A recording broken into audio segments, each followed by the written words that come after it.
Hello everyone, स्वागत है आपके अपने यूट्यूब चैनल उज्ज्वल टीचिंग पॉइंट में। रीट व टेट की तैयारी करने वाले विद्यार्थियों के लिए उज्ज्वल टीचिंग पॉइंट की तरफ से बेहतरीन सिलेबस दिया जा रहा है, जिसमें मनोविज्ञान के पार्ट 2 इकाई 1 के जो बाल विकास टॉपिक है उसके बारे में अध्ययन करेंगे, जिसमें चाइल्ड डेवलपमेंट में वृद्धि और विकास में अंतर व नियम के बारे में जानेंगे।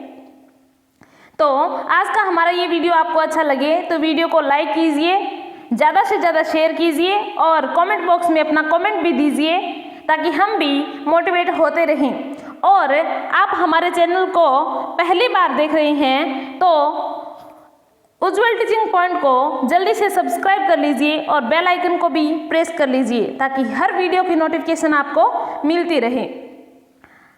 आज का आपका मोटिवेशनल थॉट होगा, मुश्किल नहीं है कुछ दुनिया में, तू जरा हिम्मत तो कर, ख्वाब बदलेंगे हकीकत में, तू जरा कोशिश तो कर। इस लॉकडाउन के चलते महामारी कोरोना वायरस के कारण हम अपने घरों में रुके हुए हैं, तो इस दौरान कुछ अच्छा किया जाए जो कि हमारे भविष्य के लिए हमें कामयाबी की तरफ ले जाए। तो आज का हमारा टॉपिक है बाल विकास यानी चाइल्ड डेवलपमेंट, जिसमें बाल विकास सबसे पहले हमने मनोविज्ञान के बारे में पढ़ा, यानी साइकोलॉजी क्या है, मनोविज्ञान के बारे में पढ़ा। उसके बाद में मनोविज्ञान की एक शाखा शिक्षा मनोविज्ञान के बारे में हमने पढ़ा। शिक्षा मनोविज्ञान में हमने अध्ययन किया बाल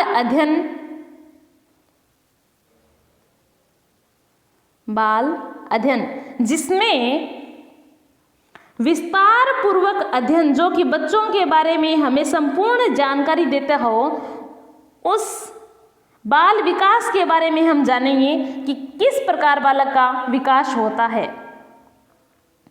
तो सबसे पहले है विकास की प्रक्रिया गर्भधारण से लेकर मृत्यु तक किसी न किसी रूप में चलती रहती है। तो बाल विकास की प्रक्रिया गर्भधारण से लेकर मृत्यु तक चलती रहती है, यानी यह किसी न किसी रूप में विकास होता रहता है।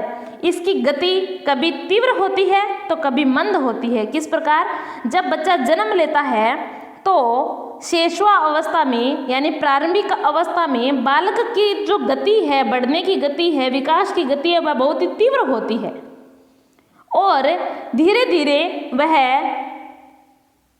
मंद गति की तरफ होती जाती है, यानी उसकी गति है वह मंद होती जाती है, विकास की गति। उसी प्रकार यानी बाल्यावस्था में ये मंद गति हो जाती है और जो शैशवावस्था है उसमें गति होती है विकास की बहुत ही अधिक तीव्र होती है। इसी प्रकार किशोरावस्था में पुनः ये गति हमें तीव्र गति के रूप में देखने को मिलती है और बाद में धीरे धीरे आगे की उम्र में या आगे के वर्षों में यह मंद गति के रूप में होती जाती है। इसी प्रकार यानी पूरे जीवन में विकास किसी न किसी रूप में किसी न किसी गति के साथ होता रहता है। तो मानव विकास का अध्ययन मनोविज्ञान की जिस शाखा के अंतर्गत किया गया है उसे बाल मनोविज्ञान यानी चाइल्ड साइकोलॉजी कहा जाता है। परंतु अब मनोविज्ञान की यह शाखा यानी सबसे पहले मनोविज्ञान का अध्ययन किया, मनोविज्ञान में हमने शिक्षा मनोविज्ञान के बारे में जाना यानी अप्लाइड साइकोलॉजी के बारे में जाना। तो उसके बाद में हमने मनोविज्ञान की इसी शाखा में यानी बाल मनोविज्ञान के बारे में अध्ययन किया और अब बाल मनोविज्ञान की एक और शाखा जिसे बाल विकास कहा जाने लगा, इसके बारे में पढ़ रहे हैं। तो सबसे पहले यानी जो हमारी बाल मनोविज्ञान थी वह बच्चे के 12 वर्ष तक का ही अध्ययन करवा रही थी, 12 वर्ष तक का ही अध्ययन करवा रही थी। किस प्रकार कि जब बच्चा गर्भावस्था से बाल्यावस्था तक पहुंचता है तो उसका अध्ययन बाल मनोविज्ञान में किया जा रहा था, बाल मनोविज्ञान में किया जा रहा था। लेकिन क्या यह अपने आप में परिपूर्ण है? 12 वर्ष तक अध्ययन करने के बाद में क्या यह भविष्यवाणी की जा सकती है कि बच्चा आगे के वर्षों में या अपनी आयु में किस प्रकार का होगा? तो यह अधूरी होने के कारण इसे बाल विकास के रूप में परिवर्तित किया गया, जिसमें गर्भधारण से लेकर मृत्यु तक का अध्ययन किया जाता है, वह बाल विकास कहलाई। यानी मनोविज्ञान, बाल मनोविज्ञान की एक शाखा जो चाइल्ड डेवलपमेंट कहलवाई। इसी में बाल विकास में विकास का अर्थ क्या है, यानी इसका मीन क्या है, तो मनोविज्ञान की इस शाखा में गर्भधारण से लेकर परिपक्व अवस्था यानी मैच्योरिटी तक बच्चे के विकास का अध्ययन किया जाता है। मैंने अभी बताया कि गर्भधारण से लेकर जब किसी फीमेल यानी स्त्री और यानी स्त्री के अंडाशय में जब अंडा बनने की प्रक्रिया होती है और पुरुष द्वारा उसे स्पर्म प्रदान किया जाता है, तो उनका जो निषेचन होता है, निषेचन के दौरान गर्भधारण होता है। तो इसी प्रक्रिया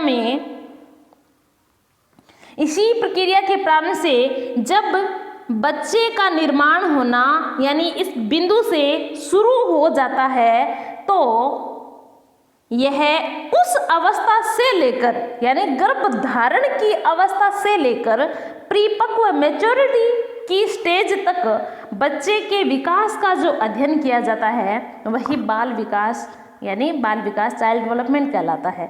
तो इसमें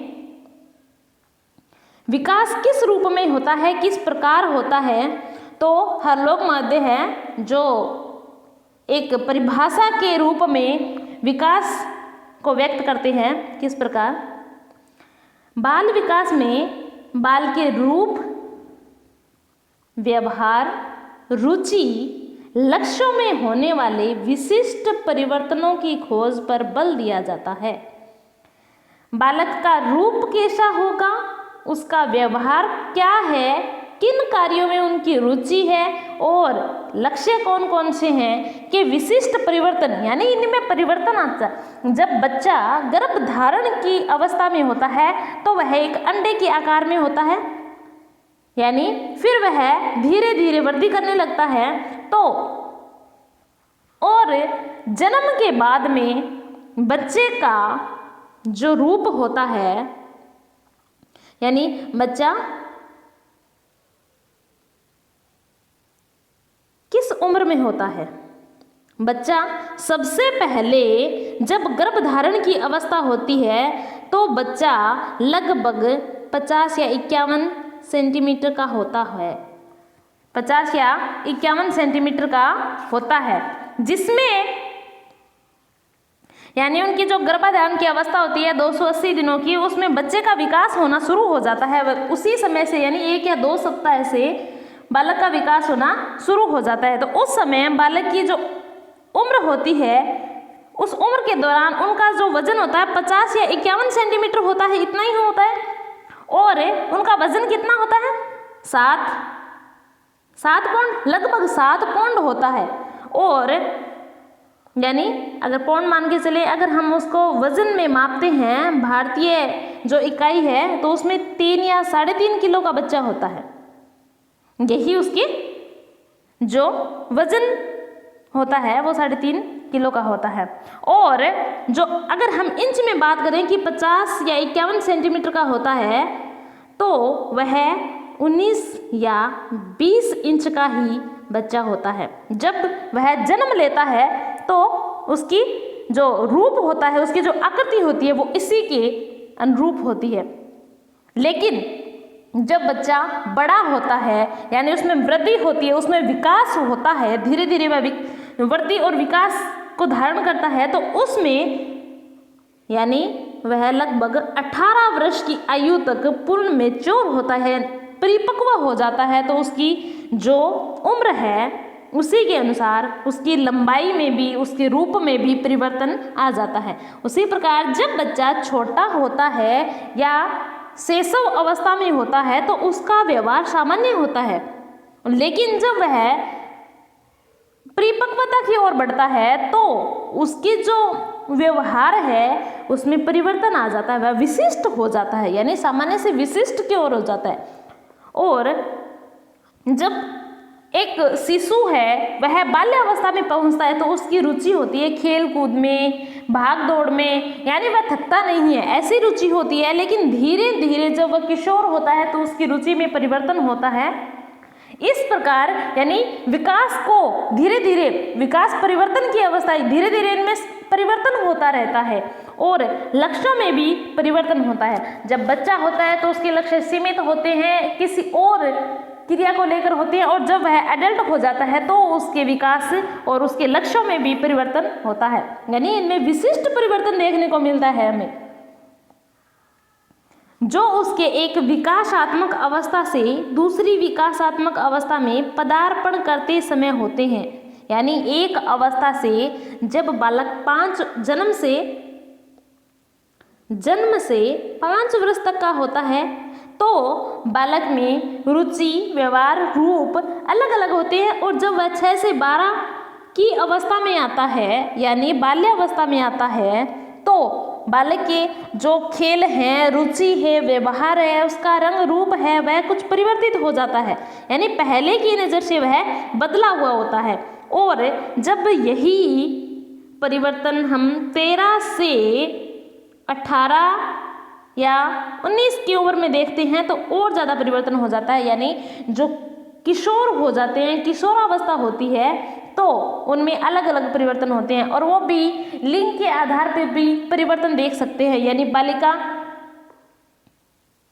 में ये परिवर्तन 11 से 13 की उम्र में देखने को मिलते हैं, यानी 11 से 13 की उम्र में जब वह मैच्योर हो जाती है, परिपक्व हो जाती है शारीरिक रूप से, मानसिक रूप से, तब उनमें अलग यानी लिंग के आधार पर भी उनमें अंतर होता है। किस प्रकार होता है कि एक लड़का होता है वह शक्ति प्रदर्शित करता है और लड़की सौंदर्य को प्रदर्शित करती है। यानी जब लड़का होता है तो उसके शहर के, अगर वह शहर में रहता तो शहर के सारे जिम और खेल के मैदान होते हैं उनका उसे ज्ञात होता है, उसे नॉलेज होता है, और लड़की को ये पता होता है कि शहर में कितने ब्यूटी पार्लर्स हैं, उनके बारे में पता होता है। तो यह अलग अलग भी लिंग के आधार पर भी इनमें परिवर्तन होता है, लेकिन विकास अपनी गति के अनुरूप बढ़ता रहता है। इसी में आगे बताए हैं कि साथ ही बाल विकास में यह खोजने का प्रयास भी किया जाता है कि यह परिवर्तन कब होते हैं। बाल विकास में क्या खोजने का प्रयास किया जाता है कि ये परिवर्तन कब होते हैं, कौन सी अवस्था में होते हैं, इसके कारण क्या होते हैं, ये व्यक्तिक होते हैं या सार्वभौमिक होते हैं, व्यक्तिक होते हैं या सार्वभौमिक होते हैं। सार्वभौमिक जो परिवर्तन है वो तो ये है कि समान रूप से यानी एक क्रम में, एक सीक्वेंस में उनकी जो वृद्धि और विकास हो रहा है तो वो तो हर स्टेज के जो बालक हैं उनमें होगा, और व्यक्तिगत रूप से यानी उनके जो रुचि है, अभिरुचि, क्षमता है वह उनमें अंतर होता है, उसके रंग रूप में परिवर्तन होता है, तो वो तो व्यक्तिगत रूप से होंगे और सार्वभौमिक रूप से होंगे, वह सभी में समान होते हैं, यानी उनका बढ़ना, उनमें विकास होना, ये सब क्रिया। इनमें आगे हैं विकास और वृद्धि, 2 शब्द लिए गए हैं, विकास और वृद्धि या अभिवृद्धि। तो विकास क्या है, अभिवृद्धि क्या है, इसकी संकल्पना को हम पूर्ण रूप से अध्ययन करेंगे कि वृद्धि क्या है, विकास क्या है, इनमें अंतर क्या है, इनके नियम क्या है। तो सबसे पहले लिया गया है वृद्धि, वृद्धि यानी ग्रोथ। तो दास महोदय कहते हैं कि प्राणी में होने वाले ऐसे जैविक परिवर्तन को वृद्धि कहते हैं जिसका निरीक्षण किया जा सकता है या मापा जा सकता है। किस प्रकार, व्यक्ति में या प्राणी में होने वाले, किसी भी सजीव में होने वाले जो परिवर्तन हैं उनको हम माप सकते हैं, उनका निरीक्षण कर सकते हैं। जैसे लंबाई का बढ़ना, वजन का बढ़ना, आकार का बढ़ना, इस प्रकार की जो क्रिया है वह जैविक परिवर्तन कहलाती है, तो ये वृद्धि कहलाती है, यानी ये वृद्धि कहलाएगी। और रेबर महोदय कहते हैं विकास यानी डेवलपमेंट किस प्रकार हो रहा है, तो किसी भी प्राणी के पूर्ण जीवन विस्तार में होने वाले परिवर्तनों के क्रम को विकास कहते हैं। किसी भी प्राणी के पूर्ण जीवन, मैंने बताया कि विकास गर्भावस्था से लेकर कहाँ तक होगा, मृत्यु तक प्राणी का विकास होता रहता है। तो पूर्ण जीवन विस्तार में होने वाले परिवर्तनों के क्रम को विकास कहते हैं, क्रम को विकास कहते हैं। गति में यानी विकास की गति क्या है, मंद है, तीव्र है, उनके साथ होने वाले क्रमिक जो परिवर्तन है उन्हीं को ही विकास कहा गया है। सोरेनसन के अनुसार एक डेफिनेशन है जिससे कि हम वृद्धि और विकास में अंतर स्पष्ट कर सकते हैं। देखिए कि अभिवृद्धि शब्द का प्रयोग सामान्यतः शरीर और उसके अंगों के भार तथा आकार में वृद्धि के लिए किया जाता है। अंगों के भार और आकार में वृद्धि के लिए किया जाता है, यानी अंगों में यानी भार में वृद्धि है, कम है या अधिक है तो, और वजन यानी भार या वजन, और ग्रोथ यानी किस प्रकार बढ़ रही है का अध्ययन किया जाता है, जिससे कि हम नाप सकते हैं या तोला जा सकता है। विकास का संबंध अभिवृद्धि से अवश्य होता है। इसमें ये बात सबसे महत्वपूर्ण है कि विकास का संबंध अभिवृद्धि से अवश्य होता है, पर शरीर के अंगों में होने वाले परिवर्तनों को विशेष रूप से व्यक्त करता है, ना कि इस प्रकार कि ये वृद्धि हो रही है तो उसमें जो लंबवत वृद्धि हो रही है सिर्फ यही विकास है। विकास यह नहीं है, विकास वह है जिसे हम अनुभूति प्रदान करते हैं, जिसकी हम अनुभूति प्रदान करते हैं। उदाहरणार्थ बालक की अभिवृद्धि है किंतु हड्डियां कड़ी हो जाने के कारण उनमें स्वरूप में, उनके जो स्वरूप है, आकार है, उसमें परिवर्तन हो रहा है, तो वह विकास को दर्शाता है। किस प्रकार कि एक बालक है, उसकी आयु के अनुसार उसमें वजन में परिवर्तन हो रहा है, उसके अंगों में परिवर्तन हो रहा है, उसका भार, उसके भार के साथ साथ में उसकी लंबाई को हम माप तोल सकते हैं, यानी नापा तोला जा सकता है, तो वह तो है ग्रोथ। और इसके अनुरूप विकास वह है जिसमें कड़ापन होना। देखिए सबसे पहले एक शिशु जन्म लेता है तो उसकी हड्डियां होती है 270, कितनी 270, लेकिन जब वह बड़ा होता है तो उसकी हड्डियां 206 रहती है। कारण क्या है, हड्डियों का अस्थिकरण हो जाता है, हड्डियों का आपस में जुड़ाव हो जाता है।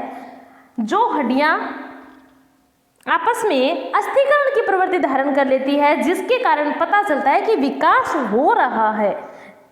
तो यह सबसे बेस्ट उदाहरण है कि जब सबसे पहले शिशु की 270 हड्डियां होती है, वही आगे बढ़कर 206 हो जाती है, यानी हड्डियों का अस्थिकरण हो जाता है, तो वह विकास को ही प्रदर्शित करता है, विकास को ही दर्शाता है। इस प्रकार विकास में अभिवृद्धि का भाव निहित होता है, यानी डेवलपमेंट में ग्रोथ होती है, डेवलपमेंट में ग्रोथ होती है। किस प्रकार विकास में अभिवृद्धि का भाव निहित होता है, इस प्रकार निहित होता है कि विकास मृत्यु तक चलता रहता है और अभिवृद्धि एक निश्चित स्टेज पर या अवस्था पर आकर रुक जाती है, यानी एक निश्चित अवस्था यानी 18 वर्ष तक मनुष्य की जो अभिवृद्धि है वह पूर्ण हो जाती है, यानी वृद्धि 18 वर्ष तक। लेकिन विकास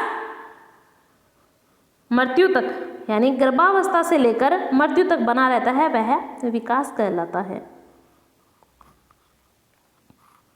इसी रूप में हम आगे देखेंगे अभिवृद्धि और विकास में अंतर क्या क्या है। अभिवृद्धि क्या है, विकास क्या है, ये हमने पढ़ा। तो अभिवृद्धि व विकास में डिफरेंस क्या है, difference between growth and development. तो अभिवृद्धि का स्वरूप बाह्य होता है, नापा और तोला जा सकता है, जिसका निरीक्षण किया जा सकता है। वैसे ही विकास आंतरिक होता है, जिसकी अनुभूति प्रदान होती है। यानी कुछ समय पहले हमने एक बच्चे को देखा और अगले 2 या 4 साल बाद में हम उसी बच्चे को दोबारा देखते हैं तो हम कहते हैं ये तो पहले जैसा नहीं रहा, ये तो मोटा हो गया है, बड़ा हो गया है, इसके शरीर में परिवर्तन हो गया है। तो वह शरीर का जो परिवर्तन दिखाई दिया हमें वह बाह्य रूप से दिखाई दिया, ठीक है, तो वह वृद्धि है।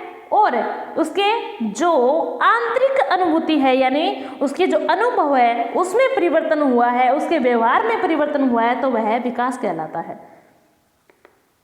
अभिवृद्धि कुछ समय के बाद रुक जाती है, मैंने कहा मैच्योरिटी आने तक अभिवृद्धि रुक जाती है, वहीं तक परिपूर्ण हो जाता है। एक बालक यानी 18 वर्ष की उम्र तक उसकी वृद्धि हो जाती है और उसकी वृद्धि वहीं रुक जाती है, लेकिन विकास जीवन पर्यंत चलता है। कहाँ तक? जीवन पर्यंत, यानी गर्भाधारण से लेकर जीवन पर्यंत यानी मृत्यु तक विकास चलता रहता है। अभिवृद्धि का प्रयोग संकुचित अर्थ में, छोटे अर्थ में, यानी शारीरिक रूप से ही, सिर्फ शारीरिक रूप से ही हम ये कह सकते हैं कि अभिवृद्धि है, तो वह संकुचित अर्थ है। लेकिन विकास का प्रयोग व्यापक है। व्यापक यानी यह शारीरिक रूप से भी है, बौद्धिक रूप से भी है, यह संवेगात्मक रूप से भी है, संवेगात्मक रूप से भी हो रहा है और सामाजिक रूप से भी है। विकास सामाजिक पक्ष की तरफ से भी, नैतिक रूप से भी। अभिवृद्धि संकुचित रूप में है क्योंकि इसमें सिर्फ शारीरिक अध्ययन किया जाता है और विकास में शारीरिक, बौद्धिक, संवेगात्मक, सामाजिक, नैतिक रूप से यानी सर्वांगीण विकास यानी हमारे समस्त क्षेत्रों में जो परिवर्तन हो रहा है उसका ज्ञान करवाता है हमें विकास, जिसे हम अनुभव से व्यक्त कर सकते हैं। अभिवृद्धि में कोई निश्चित क्रम नहीं होता, निश्चित क्रम नहीं होता। जरूरी नहीं है कि ये ठीक है 5 फीट की ऊंचाई है या 6 फीट की ऊंचाई इतनी ही रहेगी, कोई निश्चित क्रम नहीं है कि सभी की इतनी एक समान ही रहती है, सभी की समान नहीं होती। अपने शरीर के अनुसार उनकी जो बढ़ोतरी है वह अलग अलग होती है, निश्चित क्रम में नहीं होती है। लेकिन विकास एक निश्चित क्रम में चलता रहता है, यानी यह तो परिपक्व अवस्था तक ही रहता है, उसके बाद में रुक जाता है। लेकिन विकास है वह निश्चित निरंतर रूप में बना रहता है। अभिवृद्धि की कोई निश्चित सीमा नहीं होती। क्या नहीं होती? निश्चित सीमा नहीं होती। अभिवृद्धि कोई निश्चित दिशा नहीं होती, निश्चित दिशा और विकास की एक निश्चित दिशा होती है। विकास किस क्रम में बढ़ता है, यानी इस विकास निश्चित दिशा होती है। इसको हम नियमों में विस्तार पूर्वक पढ़ेंगे। इसकी 2 जो विधियां बताई गई है उनको भी दर्शाया गया है, उनके बारे में भी हम इसी में पढ़ेंगे, इसी वीडियो के अंदर देखेंगे। तो नेक्स्ट हमारा है अभिवृद्धि का कोई लक्ष्य नहीं होता, इसमें कोई लक्ष्य निर्धारित नहीं किया जाता, ठीक है। और विकास का कोई ना कोई लक्ष्य होता है, किसी न किसी लक्ष्य के प्रति होता है। किसी लक्ष्य के प्रति हम अपने उस लक्ष्य को प्राप्त करने के लिए जो ज्ञान बटोर रहे हैं, हम जो मेहनत कर रहे हैं, तो वह हमें लक्ष्य तक पहुंचाएगी, वह विकास हो रहा है। और यह कोई लक्ष्य निर्धारित नहीं करती है। अभिवृद्धि को सीधे मापा जा सकता है, मापा तोला जा सकता है, निरीक्षण किया जा सकता है इसका। और विकास का सीधा मापन संभव नहीं है, सिर्फ और सिर्फ अनुभूति प्रदान की होती है कि हाँ इसका आकार इस प्रकार का हो गया है। जो पहले लंबवत रूप में होता है वह तो हमारी वृद्धि है, लेकिन वर्तुलाकार रूप में हो रहा है, सीक्वेंस के अनुसार जो बढ़ रहा है धीरे धीरे, तो वह विकास है जिसका सीधा मापन संभव नहीं हो सकता। अभिवृद्धि के परिवर्तन रचनात्मक परिवर्तन कहलाते हैं, रचनात्मक परिवर्तन कहलाते हैं कि यह धनात्मक रूप में प्रदर्शित किया जाता है। जो बालक की आयु होती है जन्म से लेकर वह जब परिपक्व यानी बाल्य अवस्था तक आता है तब तक उसमें रचनात्मक परिवर्तन आ जाते हैं। और किशोरावस्था में आने के बाद में उसके परिवर्तनों में तीव्रता आ जाती है। जिससे विकास में परिवर्तन रचनात्मक व विनाशात्मक परिवर्तन कहलाते हैं। अब देखिए, अभिवृद्धि में जो परिवर्तन है वह रचनात्मक कहलाते हैं, यानी वह धनात्मक होते हैं, और विकास के जो परिवर्तन हैं वह धनात्मक के साथ में ऋणात्मक भी होते हैं, यानी विनाशात्मक। कैसे कि अभिवृद्धि पूर्ण होने के बाद में विकास हो रहा है तो वह विकास वृद्धावस्था की ओर ले जा रहा है, हमें धीरे धीरे हमारे मृत्यु के निकट ला रहा है। हमारा जो ज्ञान है, संचित जो हमने ज्ञान इकट्ठा किया है उसी का हम उपयोग कर रहे हैं, लेकिन अभिवृद्धि के दौरान हम ज्ञान को इकट्ठा करने के लिए लगे रहते हैं। उसी प्रकार रचनात्मक व विनाशात्मक परिवर्तन, यानी ये ऋणात्मक रूप में, यानी धीरे धीरे हमारे मृत्यु की ओर ही ले जा रही है हमें, तो इसलिए यह विनाशात्मक भी है। अभिवृद्धि के परिवर्तन विवर्धी सूचक होते हैं, जिसको ज्ञात किया जा सकता है, हम माप तोल करके नोट कर सकते हैं।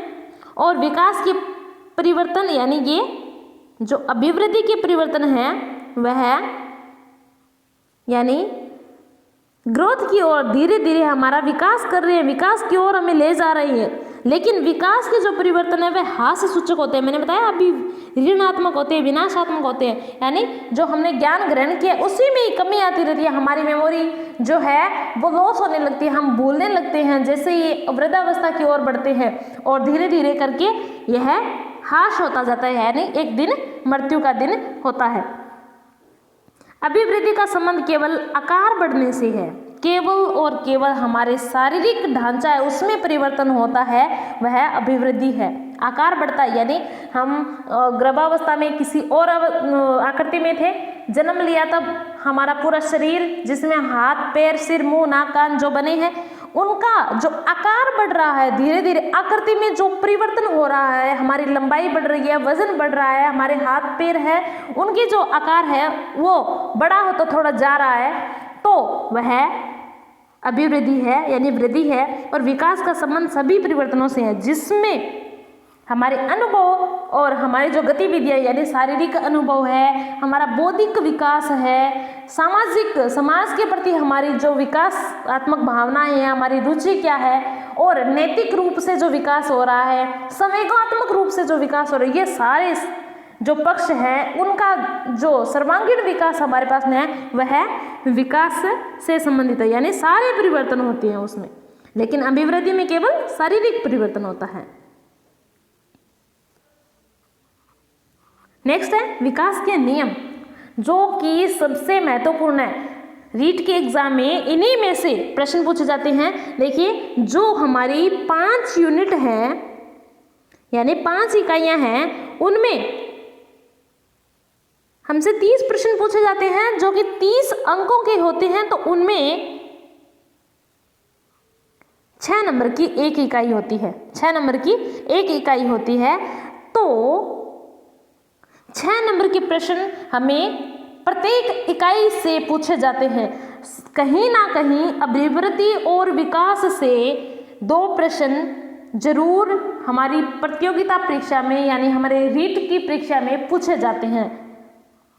रीट की परीक्षा हो, एमपी-टेट की हो, सी-टेट की हो या कोई भी टेट परीक्षा हो, उन सभी में प्रश्न पूछे जाते हैं, जिसमें विकास के नियम सबसे महत्वपूर्ण है, जिनको एक एक करके हम पढ़ेंगे। सबसे पहले है सभी के लिए समान विकास, सभी के लिए समान विकास। नंबर 1 है यानी समान विकास। एक व्यक्ति का जो आकार है, मनुष्य का जो विकास हो रहा है वह अलग अलग प्रकार से होता है नहीं, वह समान रूप से होता है। यानी व्यक्ति का जो शरीर है उसका विकास होना है वह एक ही क्रम में होता है, निरंतरता के रूप में होता है, जिसमें शारीरिक, मानसिक, सामाजिक यानी नैतिक और सामाजिक हमारे सारे विकास होते हैं। धीरे धीरे करके निरंतरता के कारण भली भांति संपन्न होते जाते हैं, तो वह समानता का नियम है,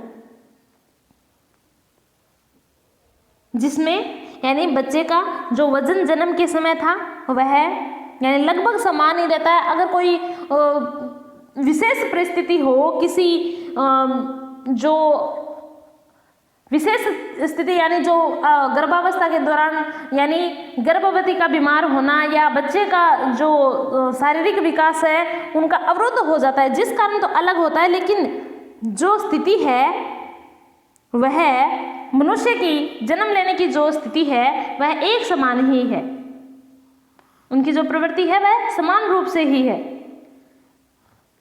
विकास सामान्य से विशिष्ट की ओर होता है। हम देखिए, सामान्य से, यही पूछते हैं कि विशिष्ट से सामान्य की ओर या सामान्य से विशिष्ट की ओर समान होता है या विभिन्न होता है, भिन्नता होती है, इन्हीं के बारे में प्रश्न पूछे जाते हैं। तो हमारा 2 नंबर नियम है, विकास सामान्य से विशिष्ट की ओर होता है। सामान्य से विशिष्ट की ओर किस प्रकार? एक बच्चा है, सबसे पहले उसे बोलने के लिए सामान्य जो शब्द है वह यूज करता है अपनी ही, जैसे बबलाने की अवस्था में, और बाद में वह माँ, पापा, दादा, दादी इन नामों को बोलने लगता है, तो वह विशिष्ट होते हैं। उसी प्रकार सबसे पहले बालक अपना पूरा शरीर है जिसका सारा विकास नहीं होता, सबसे पहले मस्तिष्क का विकास होता है, तो उसी के अनुरूप वह क्या करता है, सबसे पहले किसी चीज को पकड़ने के लिए वह अपने पूरे प्रयत्न करता है, सारे शरीर के साथ पूरा शरीर हिलाता है वह, लेकिन धीरे धीरे उसका जो विकास है वह हाथों की ओर होता है, फिर अंगुलियों की ओर होता है, तो अंगुलियों के द्वारा यानी फिर उसका एकीकरण होने लगता है, तो उस समय वह यानी अपने नाखूनों से भी या अपने हाथों से भी या अपने अंगुलियों से भी कोई चीज को पकड़ सकता है, तो वह विकास विशिष्ट की ओर होता है, यानी सामान्य से विशिष्ट की ओर हो गया। यानी पहले यूं ही हाथ पैर फैलाता है, फिर किसी चीज को पकड़ने की इच्छा जताता है, तो वही सामान्य से विशिष्ट की ओर विकास है। उसके बाद में विकास सतत होता है, यानी निरंतर चलता रहता है। वह जन्म से पूर्व गर्भावस्था से लेकर निरंतर मृत्यु पर्यंत तक चलता रहता है, तो वह सतत विकास कहलाता है। यानी विकास एक सीक्वेंस में लगातार धीरे या तेज गति से होता रहता है। शैशवावस्था में तीव्र गति से होता है, उसके बाद में बाल्यावस्था में थोड़ी धीमी गति हो जाती है, उसके बाद में पुनः किशोरावस्था में तेज गति हो जाती है, फिर वापस धीरे होती है। तो ऐसे करके लगातार वह निरंतर चलता रहता है, विकास निरंतर होता रहता है। विकास की गति भिन्न भिन्न होती है, ये बात, विकास की गति भिन्न भिन्न होती है। किस प्रकार भिन्न होती है? विकास की गति जो बताई गई निरंतरता के साथ में गति भी कम ज्यादा होती रहती है।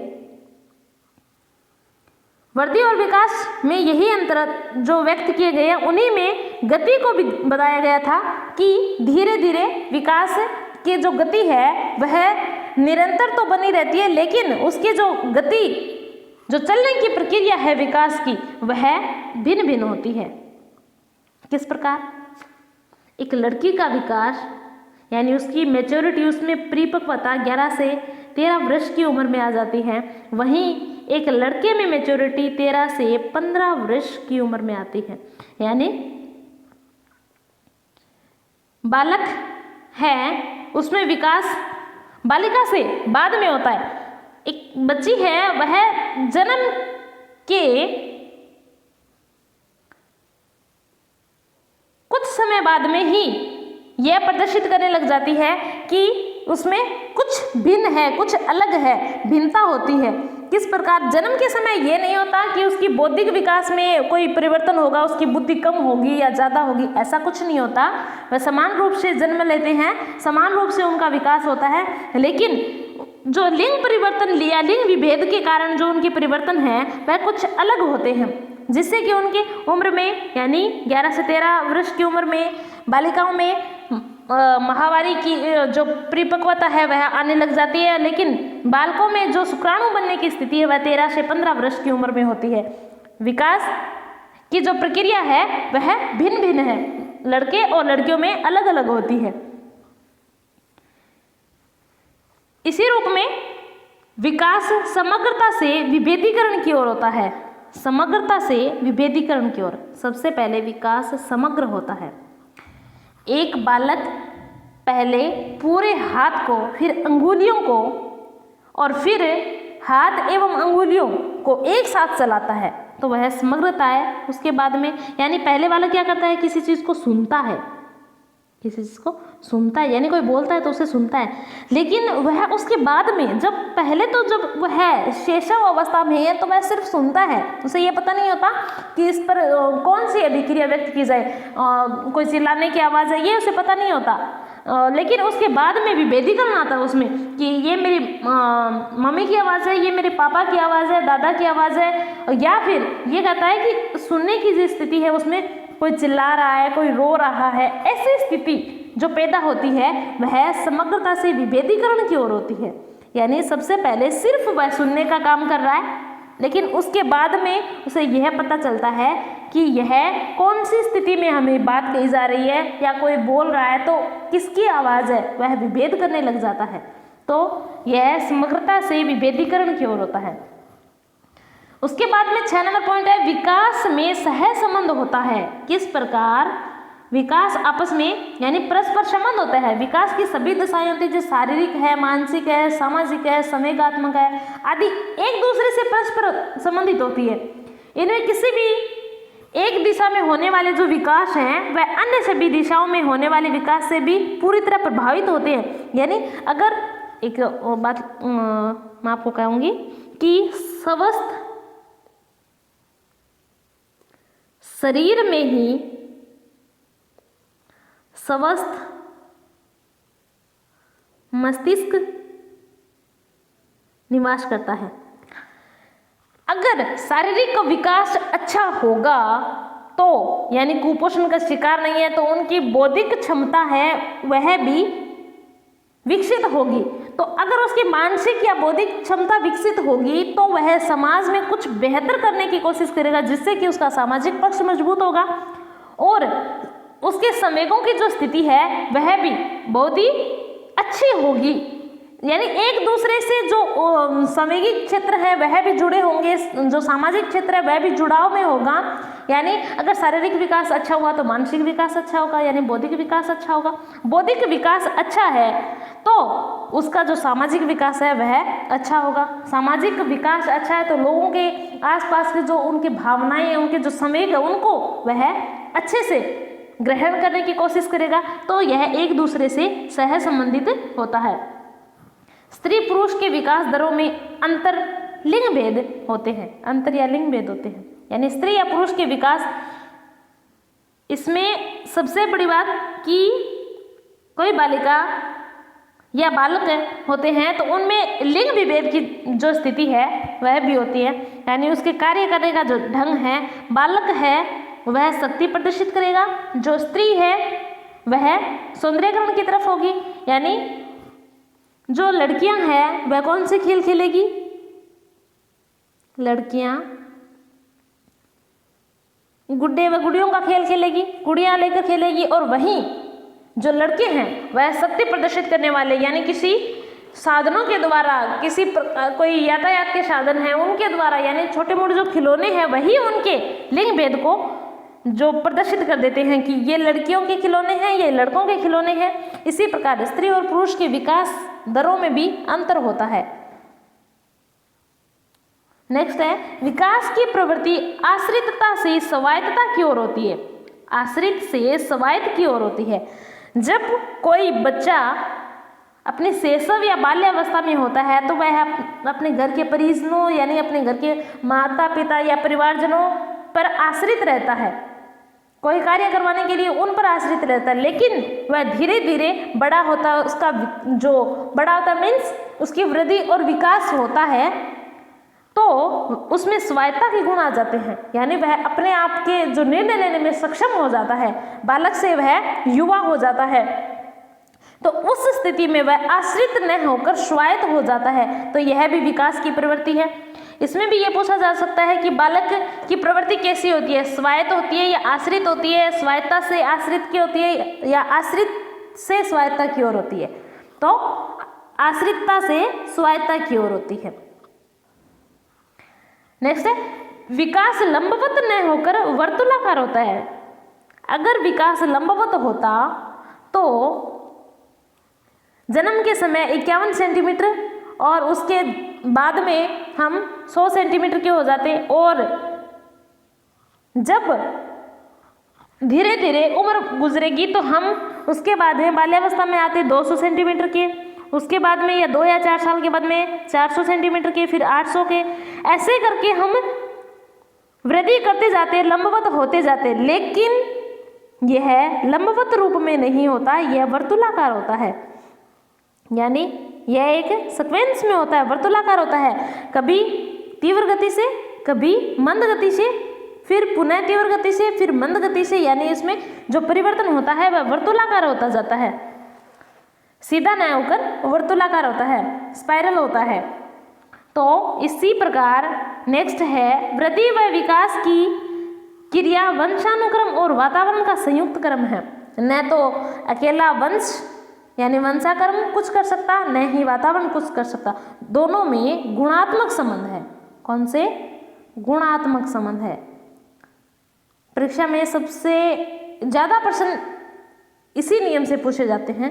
वंशानुक्रम और जो वातावरण है वह एक दूसरे के गुणात्मक है, एक दूसरे के योगात्मक है या ऋणात्मक है, किस प्रकार एक दूसरे से संबंधित है। तो ऐसे प्रश्न परीक्षा में सबसे अधिक पूछे जाते हैं। वंशानुक्रम यानी हमारी आनुवंशिकता और वातावरण, जो आसपास का हमारा पर्यावरण है, वातावरण है, सामाजिक है, नैतिक है, ऐसे संवेगात्मक वातावरण है। तो ऐसी स्थिति में यानी इन दोनों में गुणात्मक परिवर्तन है, ना कि योगात्मक। सबसे इंपॉर्टेंट है वंशानुक्रम और वातावरण में जो संबंध है वह गुणात्मक है या परिमाणात्मक है। तो गुणात्मक परिवर्तन है, इसमें गुणात्मक और परिमाणात्मक दोनों परिवर्तन होते हैं, क्योंकि विकास में अभिवृद्धि समाहित है ना, तो इसलिए इसमें परिमाण भी होते हैं। लेकिन योगात्मक और गुणात्मक में जब पूछा जाए तो यह गुणात्मक ही होगा। आगे है विकास की दिशा के नियम। विकास की दिशा के दो नियम हैं, एक तो सिफेलोपोडल और एक प्रोक्सिमोडिस्टल। कुप्पुस्वामी के अनुसार, यानी इनको कुप्पुस्वामी ने बताया है, इसी के अनुसार यानी दो प्रकार की जो दिशा है, दो प्रकार की जो दिशा के नियम हैं उनको बताया गया है। सबसे पहले है सिफेलोपोडल, यानी सिफेलोपोडल का क्रम विकास के लंबवत रूप में होता है। किस प्रकार? मस्तकाधोमुखी होता है, यानी सिर से लेकर धड़ और पैर की ओर, सिर से पैर की ओर। यानी सबसे पहले मस्तिष्क का विकास होगा, फिर उसके बाद में गर्दन और धड़, और उसके बाद में धीरे धीरे हाथों पैरों में जाएगा, फिर ये पैरों की तरफ आएगा, और अंततः यह सर से लेकर पैरों की ओर जो विकास हो रहा है वह क्या है? सिफेलोपोडल है। याद रखने वाली बात यही है, सबसे पहले बालक अपने सिर और भुजाओं की गति का नियंत्रण करना सीखता है। यानी सबसे पहले जब छोटा बालक होता है, आप उसे देखोगे तो पता चलेगा कि सबसे पहले जब वो उठने की कोशिश करता है तो अपना सर उठाता है। सबसे पहले वह 3 या 4 महीने तक केवल लेटने की अवस्था में यानी सोए हुए अवस्था में रहता है, फिर उसके बाद में धीरे धीरे वह उलटने पलटने की कोशिश करता है। फिर यानी सबसे पहले जो सोने की प्रक्रिया है, लेटने की प्रक्रिया है, वही रहती है। उसके बाद में वह धीरे धीरे क्या करता है? उलटने पलटने की कोशिश करता है, उलटता है, और उसके बाद में क्या करेगा कि वह अपना सर उठाने की कोशिश करे, जिसकी वजह से वह बैठने लग जाता है। बालक बैठने लग जाएगा तो उसके बाद में वह किसी सहारे के माध्यम से धीरे धीरे खड़ा होने की कोशिश करेगा, और जब खड़ा होगा तो उसका क्षेत्र भी तो बढ़ रहा है ना। सबसे पहले सोकर वह आसपास की बस लिमिट की चीज़ें देख रहा था, फिर उसके बाद में उलटने पलटने से वह दोनों तरफ की चीज़ें देखता है, फिर बैठने से उसका जो आसपास का वातावरण है वह पूरा देख पाता है। जब खड़ा होता है वह तो धीरे धीरे चलने लगता है, चलकर वह अपने ज्ञान को या अपने क्षेत्र को विस्तृत करता है और फिर दौड़ने लगता है। तो ऐसी स्थिति में उसका ज्ञान भी बढ़ रहा है, साथ साथ में उसका जो विकास की दिशा है वह भी बढ़ रही है। तो इसमें यानी विकास होता है सिर से लेकर पैर की ओर, सिर से पैर की ओर। तो यह कहलाता है सिफेलोपोडल यानी मस्तकाधोमुखी। और उसके बाद में दूसरा दिया है प्रोक्सिमोडिस्टल। ये क्या कहलाता है? परीक्षा में इनसे बहुत ही ज़्यादा प्रश्न पूछे जाते हैं कि सिफेलोपोडल क्या है, प्रोक्सिमोडिस्टल क्या है, लेकिन हम इसी में ही कंफ्यूज होकर उत्तर को गलत कराते हैं। 2 नंबर है केंद्र से बाहर की ओर। केंद्र से बाहर की ओर एक बच्चे का विकास जब सिफेलोपोडल गति से हो रहा होता है तो केंद्र से बाहर की ओर यानी शरीर की लंबाई के साथ साथ में केंद्र से लेकर यानी हाथों में, कोहनी में, उसके बाद में हथेली में, उसके बाद में अंगुलियों में और जो विकास होता है वह कहलाता है प्रोक्सिमल डिस्टल यानी केंद्र से बाहर की ओर। तो इसमें क्या होता है कि ये बाहरी विकास होता है। इसमें पहले रीढ़ की हड्डी का विकास होता है और उसके बाद में भुजाओं का विकास होता है, फिर हाथ तथा हाथ की अंगुलियों का विकास होता है और उसके बाद में संयुक्त विकास से पूर्ण रूप से हो जाता है। यानी सबसे पहले क्या है, रीढ़ की हड्डी का विकास हुआ, फिर उसके बाद में भुजाओं का विकास हुआ, भुजाओं का विकास होने के बाद में अंगुलियों का विकास हुआ और अंगुलियों का विकास हो गया तो यानी संपूर्ण विकास हो जाता है। यानी पहले बालक किसी चीज को यानी पेन को पकड़ता है तो वह एक मुट्ठी के रूप में पकड़ता है ना, यानी पेन को जैसे हम लिखते हैं उस रूप में नहीं पकड़ता, उससे पहले वह मुट्ठी में, क्योंकि उसका विकास हथेली का हुआ है, उसकी विकास अंगुलियों का उसका विकास नहीं हुआ है। तो इसलिए बच्चे से झट से कोई चीज छीननी नहीं चाहिए, धीरे धीरे करके छुड़ानी चाहिए ताकि उसका विकास अवरुद्ध ना हो। इसलिए सबसे पहले बालक के हथेली का विकास होता है तो उसके बाद में अंगुलियों का विकास होगा, यानी भुजा के बाद में हथेली का, हथेली के बाद में अंगुलियों का जो विकास होता है तो यह प्रोक्सिमो डिस्टल कहलाती है, यानी केंद्र से बाहर की ओर जाती है।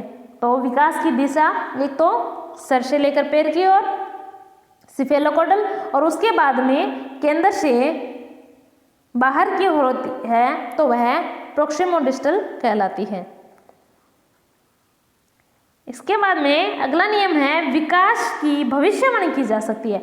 बच्चे को जब हम देखते हैं तो बच्चे को देखकर, उसका शरीर देखकर, जब बच्चा बाल्यावस्था में होता है तो उसके बाद में हम उसके युवक होने और उसके जो विकास की गति के बारे में, उसकी जो वृद्धि है उसके बारे में हम भविष्यवाणी कर सकते हैं कि वह किस प्रकार का होता बालक होगा। यानी पूत के पैर तो पालने में ही पहचान लिए जाते हैं, ऐसी कहावत है कोई, तो उसी के अनुसार विकास में परिपक्वता एवं अधिगम की भूमिका होती है। जी बिल्कुल होती है।